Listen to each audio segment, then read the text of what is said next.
And without realizing it, I had been among the first in America to interview Mick Jagger and the Rolling Stones.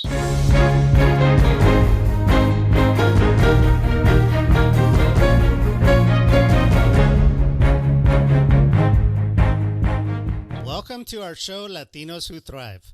Today, we bring you our very first show of the year 2022, and to kick things off, we bring you a very special guest, Sonny Melendrez.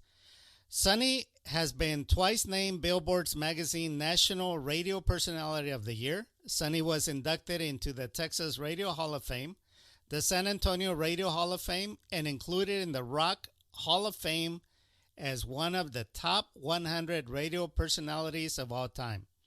He is a speaker and MC. He's taken to the stage at thousands of events around the world, including the prestigious White House Hispanic Heritage Awards 7 times and the USO's 50th anniversary gala in Paris. Sonny is a legendary broadcaster over 5 decades in radio and TV. I now bring you Sonny Melendrez. Sonny, welcome to our show. Thanks, Victor. It's an honor to be here. So, Sonny, you guys started in radio in El Paso. Tell us about that. I did. In fact, I got my first job working weekends at the #1 station while I was going to college in El Paso. I was taking radio and TV at what was then Texas Western. Of course, it became UTEP. And my first job was working from 5 a.m. until noon on the #1 station on Sunday mornings. And I was making a whopping $1.25 an hour. Wow. Victor, I thought I had died and gone to heaven. I couldn't believe it. I'm playing the Beatles, the Rolling Stones. I mean, all these incredible songs. I got it cranked up inside the studio. I'm having the time of my life and thinking, I'm getting paid for this. Yes. This is unbelievable. So I knew that that was what I wanted to do with my life, and it served me well as a career, but that's how I got started. Now, you were born with innate talent to do voiceover work, and you've been very successful at doing different voices and sounds in different movies and TV programs. So who inspired you, or were you just born with that burning desire to do voices? Well, I remember really early on, I was probably about 11 years old, and I would watch the variety shows, the Jackie Gleason show, Sid Caesar, and all these variety shows. And they would always have a comedian who did impressions. And I would try to do the impressions that they did. And I found that I had an ability to do that. In fact, I could hear a voice and I would, want to do that. But what really inspired me was when I was watching cartoons. And it dawned on me that the people who were doing these cartoon voices were probably getting paid for it, and that's where these characters came from. So I was watching my favorite show, which was Yogi Bear, and Yogi always had that bigger than life persona. Hey, I'm Yogi Bear. I'm smarter than the average bear, and his little friend's name was Boo Boo. Yogi, we're gonna get in trouble with the ranger. Don't worry about a thing, little boo-boo. I got it under control. Well, I would do all these different voices, and I had 3 dreams when I was I was 11 years old. I knew that I wanted to do voices on cartoons. I wanted to be on the radio, and I wanted to work for Walt Disney. I would watch the Mickey Mouse Club and the Wonderful World of Disney. And I thought, wow, that would be the greatest thing to do, would be to work with those, be on television, have fun, and just, having an incredible, wonderful life doing all these things. And I believe, looking back now, decades later, that not only is your belief in yourself, but also your vision, and the big key ingredient in all of this is gratitude. If you are grateful all along the way to where you're going, you will get there, and you will probably go beyond your wildest dreams, as it happened for me. But at the same time, I learned that the ladder of life is really one hand upstretched to someone who is pulling you up to where they are, and your hand, your other one, is pulling someone up to where you are. And I have always adhered to that philosophy, and it served me well. But I'll tell you what happened with the cartoons. I kept doing all these different voices, and I would continue to do impressions. And I started doing stand-up comedy when I was in seventh grade. And so then when I got to Los Angeles, and I'll tell you that story in a while, but when I got to Los Angeles, I was on the air at one of the top stations, and an agent heard me do these different voices. And Victor, he calls me up and says, "Have you ever thought about doing cartoons?" And I said, "Since I was a kid." He says, "Well, give me a sample of your work and I'll see what I can do." So I gave him a sample. About 2 weeks later, I'll never forget, he calls me up. He says, "Okay, you've got your first job. Here's where you have to be." And he gave me the time and the name of the studio, etc. And I drove my little 1971 Ford Maverick into the parking lot of the Hanna-Barbera Studios, the home of Yogi, Boo Boo, and all these characters I'd watch. And I was there to do voices on the Jetsons TV series with the original cast. That is an amazing story. You talk about, jumping up and down. In my mind, I was like, oh, I can't believe this. But I was a professional, and there we were. We started to record. And I'll tell you something else. The cast, of course, it was George, Jane, daughter Judy, all the characters in the Jetsons. But George Jetson worked for the Spacely Sprocket Company. And the voice of Mr. Spacely, George Jetson's boss, was the great Mel Blanc, the voice of Bugs Bunny, Sylvester, Tweety. Wow. And he became my mentor and even taught me some of his voices. Wow. Now, Sonny, someone that is listening to us might say, that's easy to do if you were born with a talent. So were you born with a talent? Well, I think it's a combination of two. I think, talent is definitely something people are born with. I mean, otherwise we'd all be able to play the guitar or play the piano or do whatever else people do, in sports, etc. So yes, I'm sure I was born with that talent, but I was also born with tenacity. And that was being relentless in the achieving of whatever dream I had. And I would just find a way to get there. And that's what I've done. And I continue to do it to this day. And you are an evergreen entertainer, media personality, in that you haven't stopped since you left radio. You've just continued to expand your footprint. And now your footprint is worldwide. Tell us about some of the interesting projects you've been involved in worldwide. Well, I tell you, in Los Angeles, while I was in radio, I woke up one morning. It was like, I guess about 1985. In fact, it was March 85. And the number one song in the world was "We Are the World." It was the anthem to raise money for USA for Africa, the starving children in Ethiopia. And I heard a child's voice singing, "We are the world. We are the world. We are the children." And I thought to myself, because I was waking up, I had an afternoon radio show at the time in LA, and I was waking up and I thought, oh, what a great idea, a children's version of "We Are the World." Why didn't I think of that? And then as I continued to wake up, Victor, I realized that the voice was actually Michael Jackson, and that was the original song. And it just happened to be that his voice sounded like, of course, a child. Yes. So then that afternoon, I went to my audience and I told them what happened. And I said, I wonder if there are any children or parents would be interested in recording a children's version of "We Are the World." Well, the floodgates opened. We got hundreds and hundreds of calls, and we actually auditioned 1,500 kids. And you can imagine in Southern California, the talent that came out. Yes. We picked 50 of them. In fact, some of them were child stars who wanted to be on the project, but they also had to audition.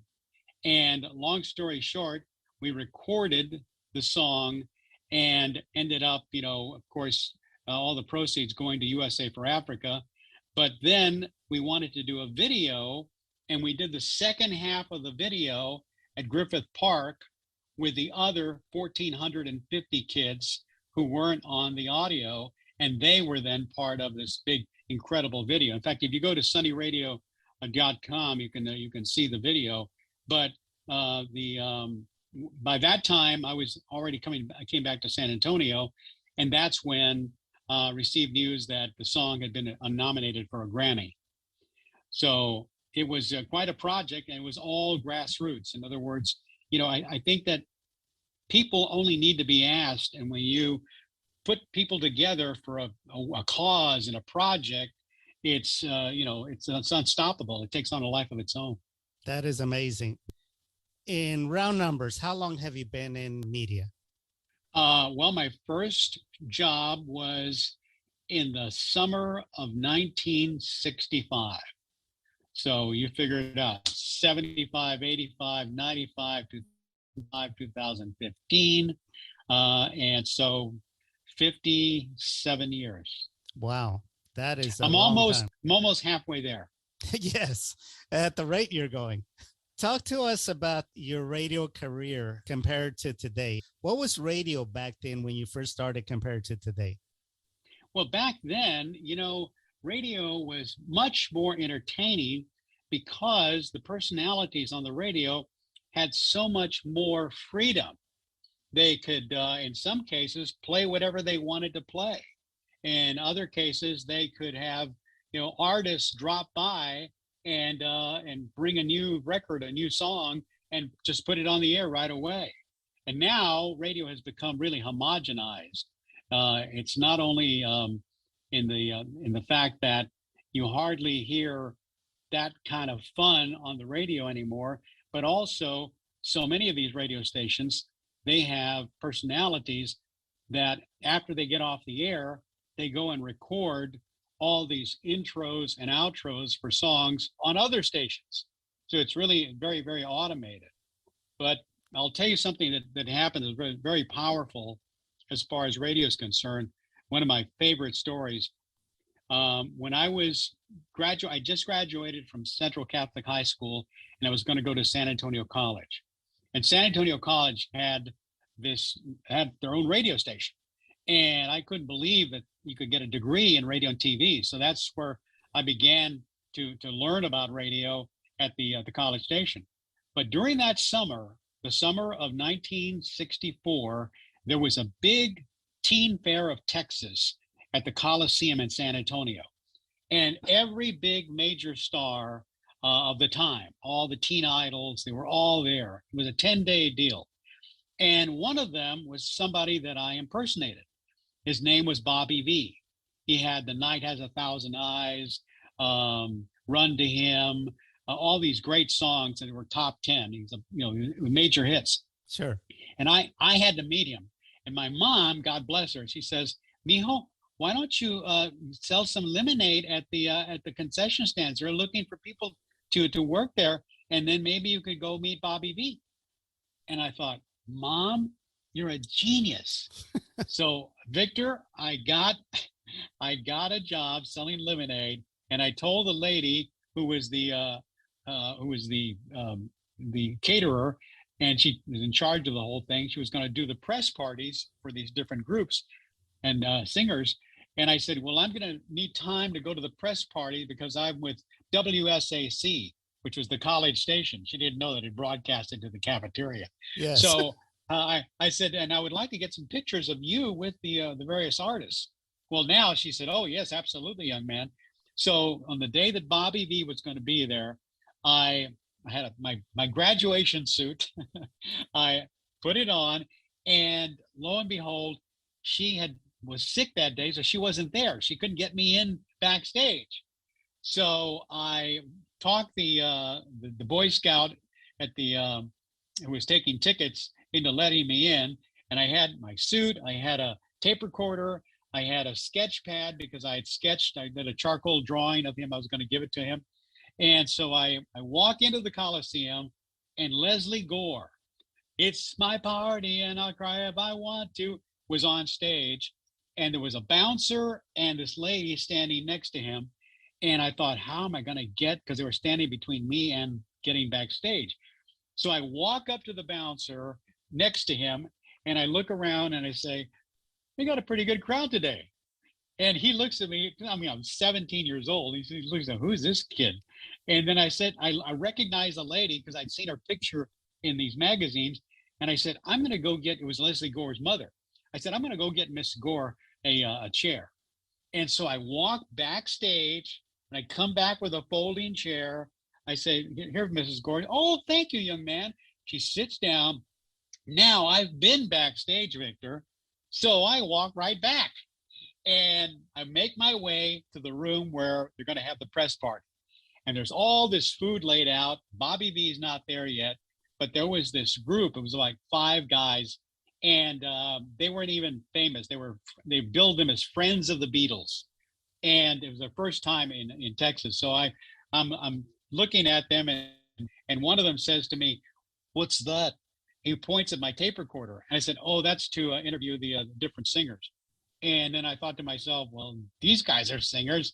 But I didn't want to, use up all my tape because I was going to interview Bobby V. Right. So I kind of reluctantly pushed record and started asking him questions like, who's your favorite Beatle? George. How's your hamburger? It's hot. Just these. It was my first interview ever. So Wow. now I finished that, and here comes Bobby V, and with his entourage. And I make a beeline over, and I introduce myself. He says, "Oh yeah." I said, "Can I interview you? Can I interview you?" And he says, "Absolutely." And he was very gracious. Then while I'm interviewing him, the real radio people show up, and they're also saying, "Hey, Bobby." Oh, and he says, "Hey guys, can you hold it down? I'm doing an interview over here. Be right with you." And I'm this kid. With right? a 17-year-old kid. Yeah, I was a 17-year-old with my little tape recorder. So that obviously was the highlight of my life up until then. Now, here's where it's incredibly unbelievable. Fast forward 12 short years. I've now made it to Los Angeles. I'm on the radio at one of the top stations in the country, KMPC. If you can believe this, every personality on the station was associated with a national television show. They were either game show hosts or announcers. Wink Martindale was on Tic-Tac-Toe. Gary Owens was on Laugh-In. I mean, it was incredible. And I was doing segments on a show called Kids Are People Too. So I had earned my right to be there, even though I was in my 20s and all these guys had been there for years. So I'm on the air, and we could play whatever we wanted. Everybody had their own playlist of songs that they played, and that's what a personality station it was. Well, one day I get this record that comes in. It's an album by a singer named Robert Thomas Valine, and I call the record company and I say, "Look, I'm going to play this song because this is actually Bobby V, right?" And they said, "Yes," because that's his real name. And I said, "Okay, well, I'm going to play this, but I want," because his career had come and gone. He was already back in Michigan, and in fact, he had a little record store. And when he found out that somebody in LA was going to play his song, he was thrilled, and so he agreed to the interview. I'm in the studio waiting for the phone call to talk to Bobby V to record the interview, and the receptionist buzzes in.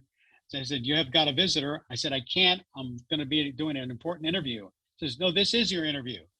I go to the lobby, and there's Bobby V. Wow. He had gotten in his van and drove to LA from Michigan to do the interview.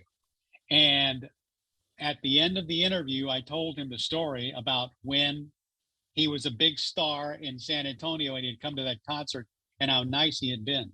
But isn't it incredible how here's somebody who's incredibly nice to you, and now you have the ability to do something for them? And that's goes to your saying to pass it forward, to help someone up where you are. Right. And here's the kicker. This is the icing on the cake. That group that I interviewed before Bobby V, the guys from England who were Yes, friends of the Beatles, that was their first tour of the United States. And without realizing it, I had been among the first in America to interview Mick Jagger and the Rolling Stones. that's what I was thinking. That is incredible. Sonny, you had a lot of moxie in doing this. What made you have that mentality, that mindset to just do it? Tell us. What is your well, secret? well, it's not a secret. It's more of a policy, and the policy is: are you hurting anyone? Are you breaking any laws? And if the answer is no, then is there's no danger, then why not? You know, in the long run, it benefited everyone. So it Absolutely. wasn't, yeah, it wasn't like I was taking something from someone or anything else like that. And plus, I knew what I was doing. Yes. You were trading in status, and you assumed a certain status that you didn't have, and it didn't matter because you had it in your mind to begin with. Correct. That people gave you, they deferred to you because you came off with that confidence, and people just opened the door for you. But I'll tell you something else, Victor, that I believe. I truly believe, there's a great saying. It says that coincidence is God's way of staying anonymous. I love it. And it's, I truly believe it. I think that not everything happens for a reason. And when they happen for the best reason and for a good reason, it's just something that kind of people show up in your life. Doors open, like you say, and the path is cleared toward what it is you're trying to accomplish. I love it. Tell me, at what point did you begin to develop an awareness that you were destined for more than just radio and TV? Well, really, along the way, all these other things happened. I'll tell you with television and how that happened. I'd already done some TV shows in Texas by the time I made it to LA in 19. And then this is another thing that I truly believe is that you'll get these breaks, but you have to do the work. In other words, it doesn't just, you can't wait for opportunity to knock. I've always said that opportunity knocks, and sometimes it taps on your window, and sometimes it drives by the front of your house and you don't even see it. You've got to go out and flag it down. So doing your work, you've got to do your part. And with television in 1981, I found out that Disney was going to have their own channel. And there I saw, my vision was to host a show on that channel. And I didn't wait to read a audition in the trades or anything like that. I created my own show. I got my agent to get me in front of what they call the suits, where you have a meeting and there's 5 people and they're all in suits, and you're pitching them your idea. And so I go in, my heart was beating out of my chest, Victor, and there's these 3 men and a lady, and they're very stoic. And they said, okay, Sonny Melendrez, what do you got? And so I launched into this show. It's called Saturday in the Park. We're going to have 20 kids. We're going to go to parks all over the country, and these guest stars are going to show up in different parts of the park. And I'm doing my gyrations, and I'm telling them all about it. And during it, one of the lady who's in the group looks over at one of the men and just kind of raises her eye. And I thought, oh, great, they're making fun of me. But I just kept going. I finished, and I'll never forget what they said. They said, Sonny, it's a nice idea. It's not what we're looking for.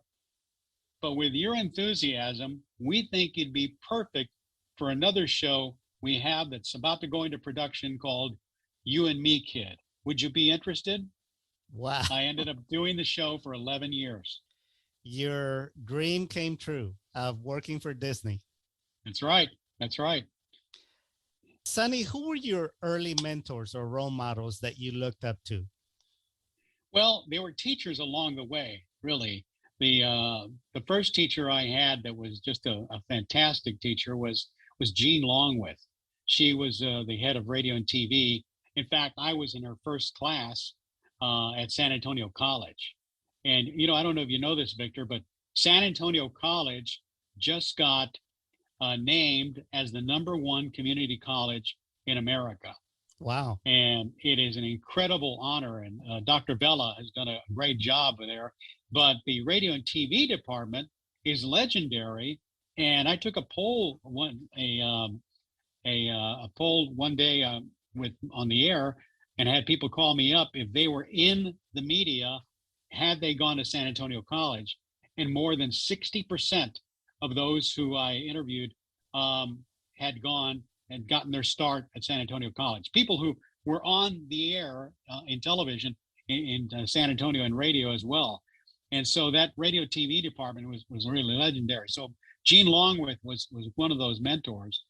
Another one was, as I mentioned, Mel Blanc. Here's a guy who did all these incredible voices, but also shared with me not only how to do them, but also the stories behind them. And it gave me an idea of how to create a voice. He said, the voices that you do are really, you're borrowing from voices that you hear.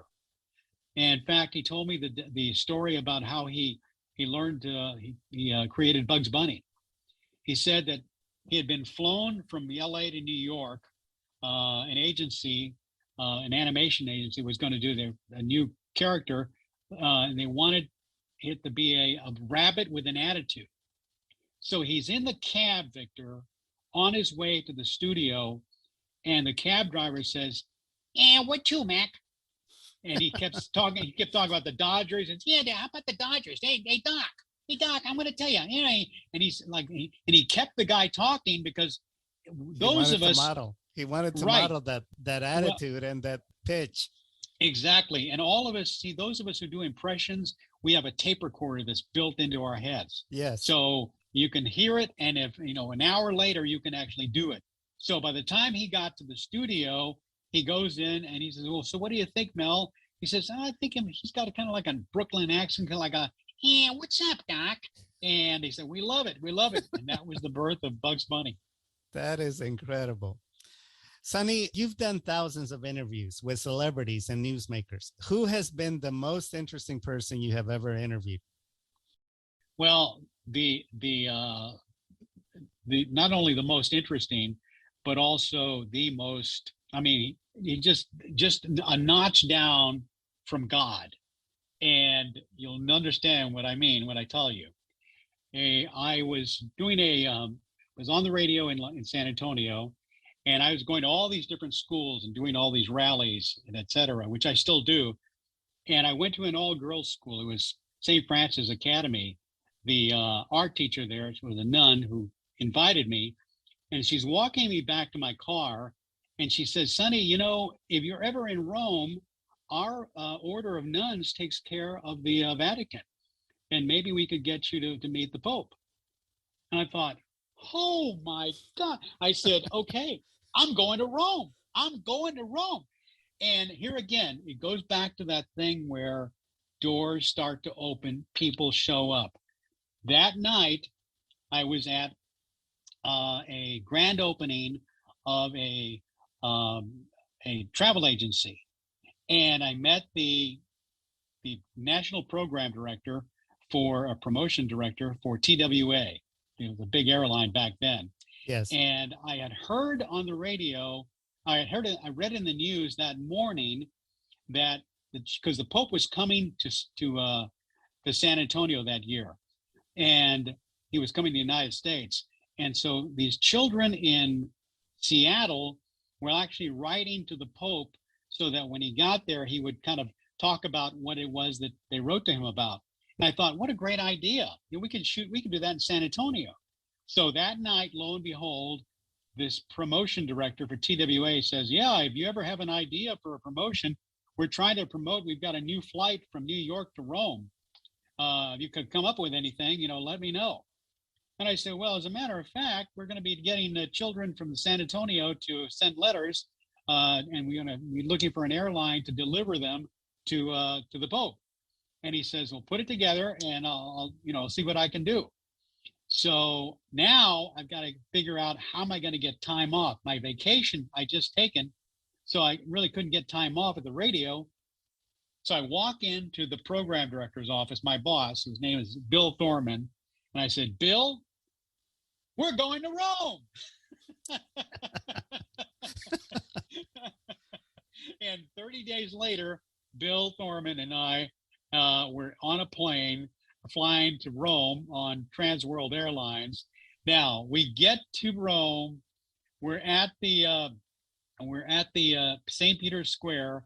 We call the Vatican. They don't know anything because we had sent letters from Archbishop Flores, all these way ahead of time. Everything had been, all set, but nobody knew anything. And while I was talking to the people at the Vatican, the nun who was there in the gift shop, she says, I heard you talking. I happen to know the American cardinal. Would you like me to call him? I said, oh my goodness, sister, yes, please. So she calls him. An hour later, he calls back and says, there'll be 5 tickets for you. There were 5 of us. There'll be 5 tickets for you at your hotel for tomorrow's appearance. And we thought, okay, we're going to go into the right below the balcony. We're going to look up and there's going to be the Pope. When we got there, we saw the tickets, and the tickets say prima fila. Well, the appearance was going to be, because it was so hot, it was going to be at the Casa Pontifica. It's a building, an auditorium that holds about maybe 2,000 people at the most. We get there, the Swiss guard says, prima fila, prima fila, prima fila, prima first, fila, row. So we were among 50 people on the front row, and we sat like maybe 20 feet from the Pope for 2.5 hours. Wow. He spoke in 7 languages, and people behind us, they were all cheering, and we were in tears. And every time a cardinal, would get up and in the language of his country would introduce someone, he says, and from Poland we have a group of nuns from wherever, Warsaw. They stood up and they'd go, hallelujah, hallelujah, and they'd sit down. And then the cardinal from Mexico says, y de la Ciudad de México, un grupo de jóvenes. And they stood up, and they were teenagers. And we had seen them at the Riverwalk like a month before, and they start playing Cielito Lindo. And they're going, ay, ay, ay, ay. And the Pope he's kind of tapping his foot. He's got his hand up in the air. And the nuns behind us are going, ay, ay, ay, ay. And then they go into La Bamba. And now the Pope is really tapping his feet. It was like being with the world for 2.5 hours. Wow. Many of these people had never even left their town. They had saved all this money to make this pilgrimage. And afterwards, we were told, after everyone leaves, just stay in your seats and the Pope will come to you. And sure enough, the Pope came to every single one of us. Now, here's the kicker. When he came to me, I gave him the letters, and the cardinal who was with him took the letters, and I explained what was going on. Everyone kissed his ring except me, because I was so busy telling him what this was all about. And I told him I was from San Antonio. He says, San Antonio, because he was actually friends with Archbishop Flores. Yes. So now that is in July. September, he comes to San Antonio, and I'm the MC at one of the big venues. It was the Guadalupe Center. There were about 5,000 people waiting all day for the Pope. The Secret Serviceman says to me, tell the crowd to please take their seats. The Pope will be here in 3 minutes. So I took my seat on the front row. The Pope walks through the breezeway. He's dressed in white. He's got his arms stretched out. Everybody's cheering. He walks up to me, Victor, and hugs me. And everybody thought, well, yeah, he knows Sonny because I'd met him in Rome. But it was something that he does all the time. It just happened that I was there. And now the next person he hugs is Elizabeth Ruiz, who was a newswoman from the radio station, KTSA. And when he hugged her, I saw his ring. And I lunged over and I kissed his ring as it was on her back. That's incredible. Sonny, I got to stop you here because you make it look too easy. So how do you make this happen? You know, I've really been blessed that if I can see it, pretty much I can figure out a way to get there. And all along the way, you know, I told you about that ladder of life. It's been a real pleasure for me to help other people to get there. And there's another saying that says, if you want to get to where you're going, help someone get to where they're going. And I've had that happen so many different times. And really, we do that by our example. And the blessings we get in return are just phenomenal. Absolutely. When I was on the radio at KTSA before I went to LA, we were in the middle of this field of bluebonnets, and that's where the studio is, and that's where the old studio for KTSA was. And I was on the air from 3 to 6 in the afternoon, and there was a window looking out into the bluebonnets. And one day at about 3:30, this kid on a bicycle comes up the little path and just parks his bicycle, and he had a radio that was duct taped to his handlebars, and he just sat there and watched me do my show and listened to me until 6 o'clock. And then he got back on his bicycle and he went on home. And he would do that every school day. And even in the summertime, when his friends are over there swimming and having fun, he was there watching me do my show. And I would go out and I'd give him movie passes and albums and stuff. And one day he stopped coming. And I wondered, whatever happened to that kid? Well, about 25 years later, I get an email from that kid saying that when he had been so inspired by all the time that he watched me do what I did and with my kindness, that he went to college, took radio and television, and he was now a general manager of a radio station in Ithaca, New York. And he had always remembered to help other people along the way as I had with him. That's incredible. And I totally concur with helping others, even when they can't help you. You just never know how it's going to come back to you in ways that you never imagined. That's exactly right. I always say, it's not you scratch my back and I'll scratch yours. It's you scratch my back and I'll scratch your back and you can scratch someone else's back. Yes. You know, it goes back to that paying it forward, but you can also pay it backward. Yes, absolutely. You are the only media personality that I know of from your era that has continued to grow in your trajectory and media footprint. To what do you owe this success other than what you've already shared with us? Well, it's really a life of gratitude. You know, I'm very, very fortunate to live in the city where I grew up. So many people have to go to other places in the country or even the world in order to follow their dream. And I'm able to do it here. And lo and behold, who knew? Who knew that something called the internet would happen? And now you can live wherever you want, and in media, do whatever you want, and be able to do it with high hopes.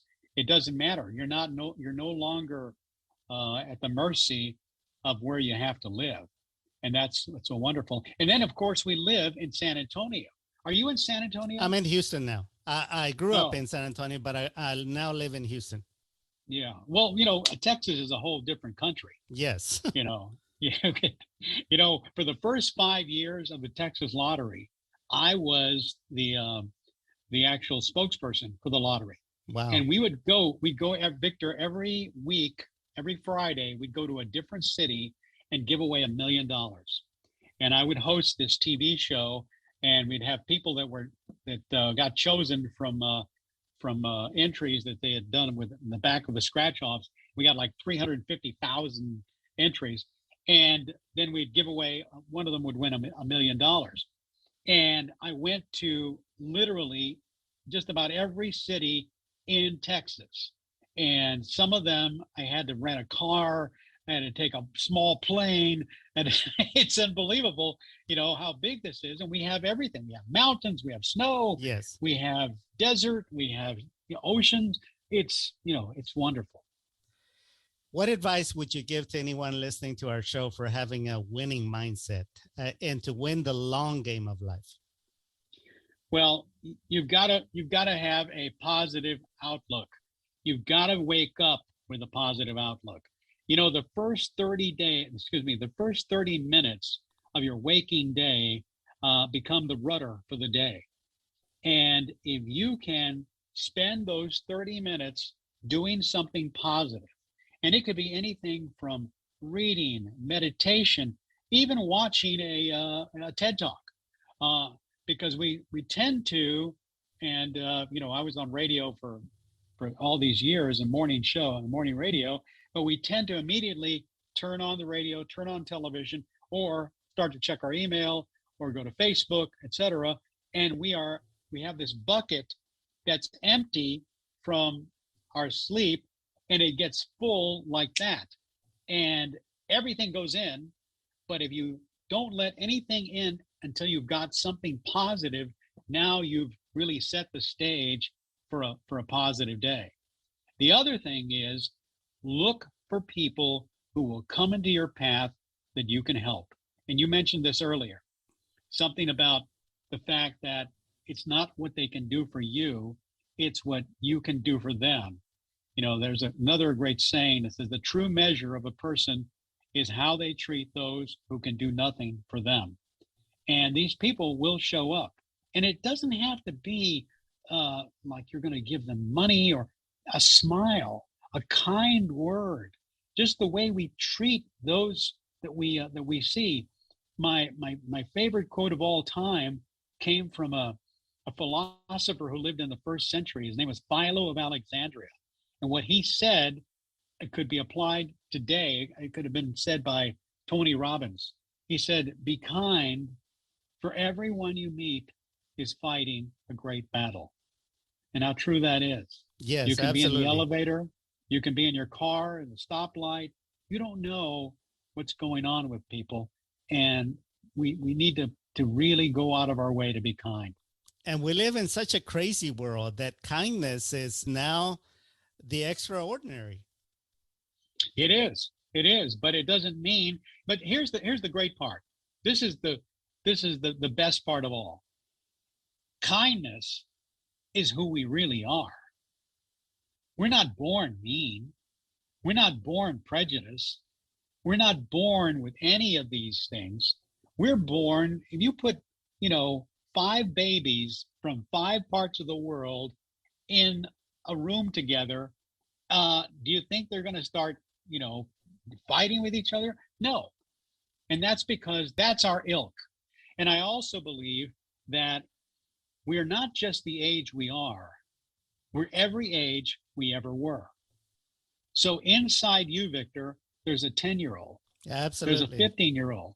And if you remember that and keep those perspectives, I like to look at it as having these index cards with all the great things that I've done. In fact, I'm going to show you something that I've rarely shared, and I've got it inside my wallet. I'm going to pull it out. It's something called, and this is something that anyone listening can do, it's called a success card.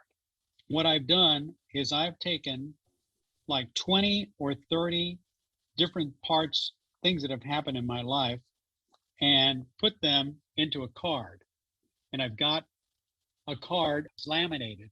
I've got like 25 different words, and they're just little phrases. Why don't you go ahead and share them with us? Well, they mean nothing to anyone, but I'll give you an idea. What you do is you write down things that happened in your life that brought you joy, accomplishments that happened, anything that you felt, wow, this is great. And basically, what it amounts to is this: as you read them, it says to you, Victor, you're a winner. You're a winner. You're a winner. And the first one I'll share with you on my card is the scholarship goes to Joseph Melendrez. When I was in 8th grade, I went to St. Michael's School. My given name is Joseph. My nickname was always Sonny, hence the name for radio and television. But in a grade school, the 8th grade graduating class got a scholarship. One boy and one girl got a scholarship to Central Catholic High School or Providence, the all-girl Catholic school. And the scholarship was $50. The tuition back then was $120 a year. Now it's $14,000. But so it was a big deal to get this scholarship. And from 5th grade on, I really applied myself, and there was a teacher there, her name was Sister Laura, who really, inspired me. And so there we were in St. Michael's Church for graduation, and they announced, they said, and the scholarship goes to Joseph Melendrez. I want to tell you, my heart just jumped out of my body. My mom and dad were with me, and I mean, it was just incredible. So that's one of the things that I've got. Then I've got all these other different things that happened in my life all throughout. If you look at it and you see to it, and you see, it's not the negativity. We can see it real easy. Yes. To dwell on not only things places where you feel you were wronged, or revenge, or vindictiveness. None of that it doesn't do you any good. Basically, all you're doing is taking an anchor and attaching it to yourself, and you're not able to move forward. So I tend to not only, dwell on the positive, but also create more positive. That is fantastic. Sonny, you've written the book, The Art of Living with Enthusiasm. What motivated you to write on this topic? Well, it's really it's kind of the tip of the iceberg of my life. I'm working on my second book now that will be more extensive and have a lot more of these incredible serendipities that have happened to me. But I feel that when you hear these stories, in many cases you feel like you said, it almost sounds unbelievable or too easy or whatever. But it's there for everyone. The Mount Everest of success is limitless. It's not. There's only so many people that can fit up there. It's no one. There's no one that can not be there, and no matter what your circumstance is. And if you look at, you just Google online impossible cases, you'll see all these incredible things that people did, no matter what it was that happened, and they're so some of them are handicapped, but that didn't stop them. In fact, my mom's favorite saint was Saint Jude, and he's the patron saint of impossible cases. My mom used to talk about her saints as their lawyers, and she would talk to them. They would intercede with God. So if we ever had a problem, we always go to my mom and says, "Okay, well, I'll talk to Saint Jude, and he'll talk to God. It'll be okay, son. It'll be okay." Sonny, most people are forged for success through overcoming their limitations, as you just shared with us. Have you ever faced adversity? And if so, what was it? Oh yeah, no. There have been tremendous disappointments. Jobs that you didn't get, or sometimes you lose people who were part of your life, and they were taken away much too early. I found out that one of my mentors died about 3 months ago, and I didn't even know about it. He was in Los Angeles, and when that happens, there's just so much with grief. It's an incredible thing. I always say all bets are off when there's grief in your life, and some people it takes longer to deal with it, and others it doesn't. But I always think that every day is such a blessing. Right now I'm looking outside, and it's a beautiful day here in San Antonio. The highs are like in the 60s, and the wind is blowing. I look at the trees, I look at the blue sky. There's just so much to be grateful for. And I'll tell you where I get a lot of peace and comfort is from nature.